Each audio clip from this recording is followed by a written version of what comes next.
पाणी पुरवठ्याचा प्रश्न कायमस्वरूपी सोडवण्यासाठी माननीय मुख्यमंत्री महोदय, महाराष्ट्र राज्य यांनी साधारणतः सप्टेंबर महिन्यामध्ये एक बैठक घेऊन आपल्याला यापूर्वी 892 करोड रकमेची जी पाणी पुरवठा योजना त्याला मंजुरी दिली होती.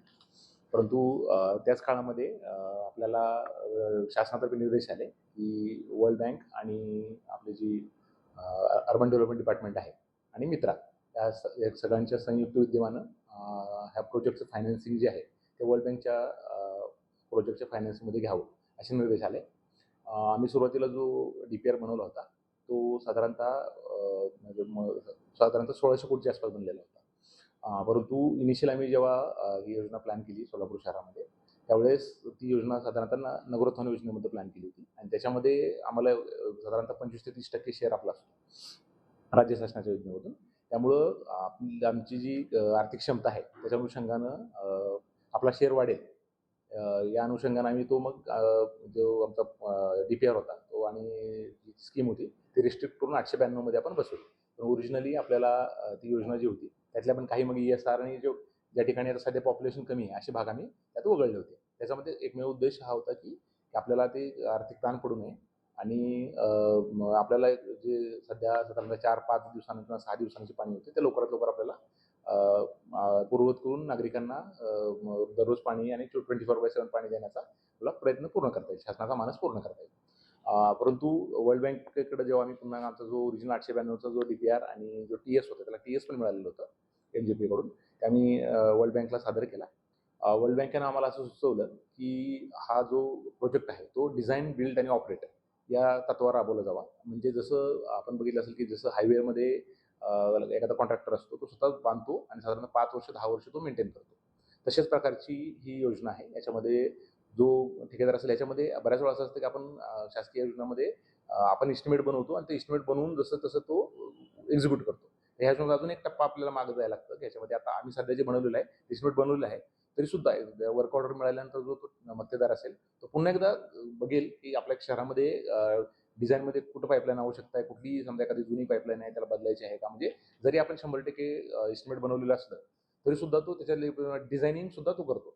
आपल्याकडे इतर प्रकल्पामध्ये डिझायनिंग असतं ते आम्ही करत असतो आणि तो डायरेक्टली एक्झिक्यूट करत असतो. ह्या प्रकल्पामध्ये परत आम्ही सध्या आता आम्ही डिटेल इस्टिमेट बनवलेलं आहे तरी सुद्धा त्याच्या लेवलला साधारणतः एक 4 ते 5 महिन्याचं तो डिझायनिंग करणे, इस्टिमेट करणे आणि मग करून मग ते डिझायनिंगचा पिरियड ओव्हर झाल्यानंतर आपण त्यांना मग तो काम फील्डवर सुरू करतो. वर्क ऑर्डर मिळाल्यानंतर साधारणतः 5 महिने 4 ते 5 महिने तो डिझायनिंगचं काम करत असतो.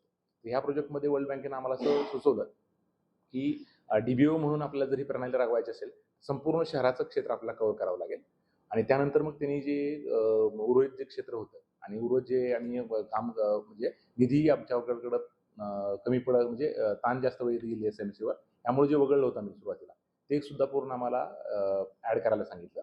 त्याचबरोबर आपलं साधारणतः 50 कोटी रकमेचं आमचं जे मेंटेनन्सची कॉस्ट इलेक्ट्रिसिटीची ती कमी होण्यासाठी साधारणतः आमच्याकडं 50 कोटी रकमेचे आम्ही जे सोलार प्लांट आहे ते सुद्धा प्रस्तावित करायला सांगितलं ज्यामुळे आमचं लॉंग टर्ममध्ये आमचं मेंटेनन्स आणि इलेक्ट्रिसिटी कॉस्ट कमी होईल. तर साधारणतः ही जी 892 कोटीची जी योजना अगोदर मंजूर होती आणि साधारणतः काही वाढ झाली मी थोडक्यात आपल्याला सांगतो की ही योजना DPO मध्ये राबवली गेल्यामुळं संपूर्ण आम्ही जे होतं पूर्ण शहर आपल्याला कव्हर करणं अपेक्षित आहे आणि याच्यामध्ये साधारण सौर ऊर्जा प्रकल्प 50 कोटी त्याचबरोबर IDC म्हणून आहे आम्हाला वर्ल्ड बँकनं गायडन्स दिलेलं आहे ते 79 करोड. त्याचबरोबर वाढलेला GST जो आहे जवळजवळ तो 46 कोटीचा आहे. त्यानंतर WTP जो ओरिजिनल जो आपला 892 कोटीचा जो प्रोजेक्ट होता त्याच्यामध्ये तो 120 MLD क्षमतेचा होता तो नंतर 150 MLDचा झालेला आहे. त्यात जवळजवळ 15 कोटीची रक्कम वाढलेली आहे. नंतर शुद्ध जलवाहिनी फिडर मेन याची साधारणतः पूर्वी 65 किलोमीटर लेंथचं होतं ते आता 77 किलोमीटर झालं. याच्यामुळे जवळजवळ 49 कोटीची वाढ झालेली आहे. MBRची संख्या 6 होती 892 कोटीमध्ये ती साधारणतः 10 झालेली आहे त्यामुळे 17 कोटी वाढलेली आहे.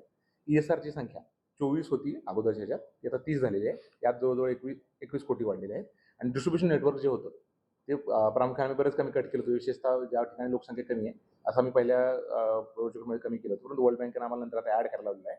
ते सुरुवातीला 720 किलोमीटर होतं आता 1117 किलोमीटर झालेलं आहे. यात जवळजवळ 33 किलोमीटरची वाढ झालेली आहे आणि सगळ्यात महत्त्वाचं ही योजना आपल्याला DBO करताना तो जो ऑपरेटर आहे त्याला पाण्याचं जे लॉसेस आहे ते कमी करण्याचं एक महत्त्वाचा इंडिकेटर याच्याकडे असणार आहे. त्यासाठी आम्ही सुरुवातीच्या प्रोजेक्टमध्ये फक्त आम्ही 40,000 ऑटोमॅटिक मीटर्स पकडले होते. आता त्यांनी 100% म्हणजे जेवढे नळ घरगुती किंवा जे इंडस्ट्रियल असतील सर्व जे नळ घेणारे लोक आहेत ते सगळ्यांना 100% त्यात मीटरिंग करणं अपेक्षित आहे. त्यामुळं हे जवळजवळ 55 कोटीची जी वाढ झालेली आहे ती याच्यामध्ये झालेली आहे. तर ही जी पूर्ण आर्थिक वाढ झालेली आहे ती आपल्याला वर्ल्ड बँकेचा आणि याचा आणि आपलं जे डिझाईन पिरियड होता तो साधारणतः 2030 पासून 60 पर्यंत करण्यात आला. सुरुवातीचा 2027 ते 57 असा होता आणि याच्यामध्ये पूर्णतः वर्ल्ड बँकची स्वतःची एक सेपरेट सेल असतो. याच्यामध्ये वॉटरचा सेल आहे आणि त्याच्याकडून खूप म्हणजे वेगवेगळ्या देशामध्ये त्यांनी काम केलेलं आहे. भारतात सुद्धा वेगवेगळ्या शहरामध्ये काम ज्यांचं चालू आहे त्यांचा गायडन्स घेऊन आपण हे बदल केलेला आहे. आणि त्यानंतर आता रिवाईज जो आपला जो 1378 आहे त्याला आपली MGP आहे. MGPने टेक्निकल सँक्शन सुद्धा दिलेलं आहे. म्हणजे आपली जी महाराष्ट्र शासनाची जी मेन एजन्सी आहे जी याला टेक्निकल सँक्शन आहे त्यांच्याकडून टेक्निकल सँक्शन प्राप्त झाल्यानंतरच आम्ही हे आज मंजुरीसाठी आमच्या सभागृहात ठेवलं होतं. त्याला आज सभागृहाने मंजुरी दिलेली आहे.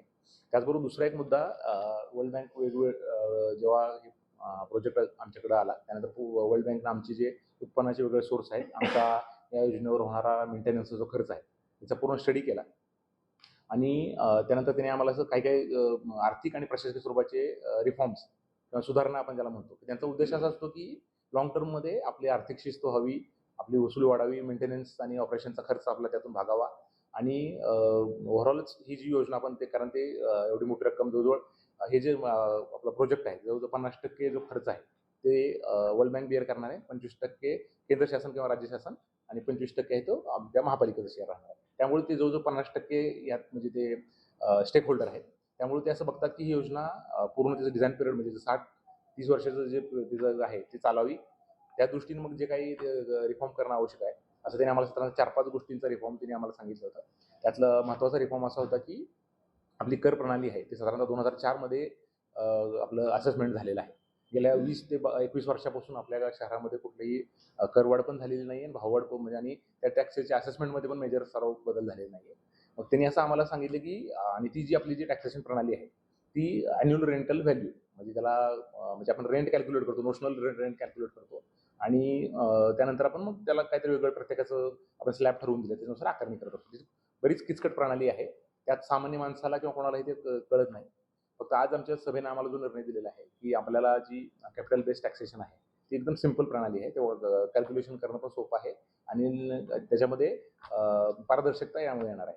फक्त आम्हाला आमच्या बॉडीने स्पष्ट आम्हाला असे निर्देश दिले आहेत की ती लागू करताना कुठल्याही प्रकारचे करवाढ आत्ता जे आहे कर त्यात कुठल्याही प्रकारचा करवाढ होणार नाही आणि त्याच्यामध्ये फक्त आपलं जे रेकॉर्ड असेल जेव्हा आम्ही आणि त्यासाठी एक सेपरेट प्रस्ताव आम्हाला सादर करायला सांगितलेला आहे आणि ते सध्या जेव्हा आम्ही तो प्रस्ताव सादर करू ते सुद्धा आमची महापालिकेची जी महासभा आहे त्याच्या मान्यतेनेच होईल आणि त्याच्यामध्ये आम्हाला स्पष्ट निर्देश दिलेले आहेत की त्यात कुठल्याही प्रकारची करवाढ त्यात ते म्हणजे मंजूर करणार नाहीत आणि करवाढ न करताच ती प्रणाली इम्प्लिमेंट करायची. त्याचा उद्देश हाच आहे की ती ट्रान्सपरन्सी यावी आणि ते कॅल्क्युलेशन करणं आणि बऱ्याच वेळा असं होतं की म्हणजे एकाच भागातल्या वेगवेगळ्या 2 घरांना वेगवेगळ्या प्रकारचे दर लागत असतात. म्हणजे बऱ्याचशा विसंगती आहेत. ही जुनी पद्धत खूप जुन्या पद्धतीची आहे.